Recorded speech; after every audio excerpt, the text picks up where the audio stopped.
ঢাকাসহ দেশের বিভিন্ন অঞ্চলে টানা কয়েকদিন ধরে তাপমাত্রা বাড়ায় জনজীবনে নেমে এসেছে চরম ভোগান্তি। প্রচণ্ড গরমে হাঁসফাঁস করছেন সাধারণ মানুষ, বিশেষ করে নারী ও শিশুরা এই তাপদাহে বেশি দুর্ভোগে পড়ছেন। এমন পরিস্থিতির মধ্যেই স্বস্তির খবর দিয়েছে আবহাওয়া অধিদপ্তর।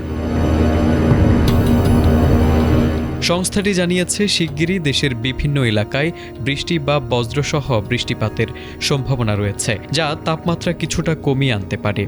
আবহাওয়াবিদদের মতে আকাশে মেঘের পরিমাণ বাড়তে শুরু করেছে। এর ফলে আগামী কয়েকদিনের মধ্যে তাপপ্রবাহ প্রশমিত হতে পারে এবং স্বাভাবিক আবহাওয়া ফিরে আসার সম্ভাবনা রয়েছে।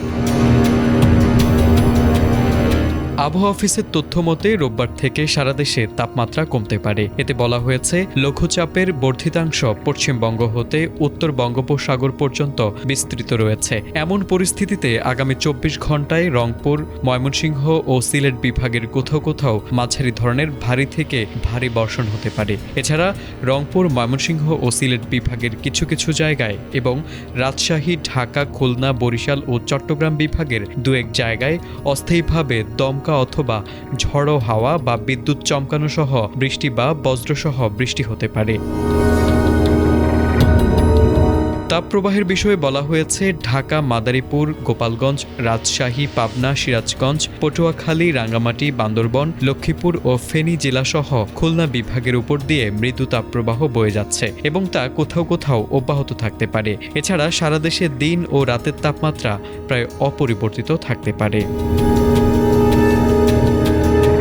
সোমবার সকাল ৯টা থেকে পরবর্তী ২৪ ঘণ্টায় ঢাকা, ময়মনসিংহ ও সিলেট বিভাগের অনেক জায়গায়, রংপুর, রাজশাহী ও চট্টগ্রাম বিভাগের কিছু কিছু জায়গায় এবং খুলনা ও বরিশাল বিভাগের দু এক জায়গায় অস্থায়ীভাবে দমকা অথবা ঝড়ো হাওয়া ও বিদ্যুৎ চমকানো সহ বৃষ্টি বা বজ্রসহ বৃষ্টি হতে পারে। পাশাপাশি রংপুর, ঢাকা, ময়মনসিংহ ও সিলেট বিভাগের কোথাও কোথাও মাঝারি ধরনের ভারী থেকে অতি ভারী বর্ষণ হতে পারে।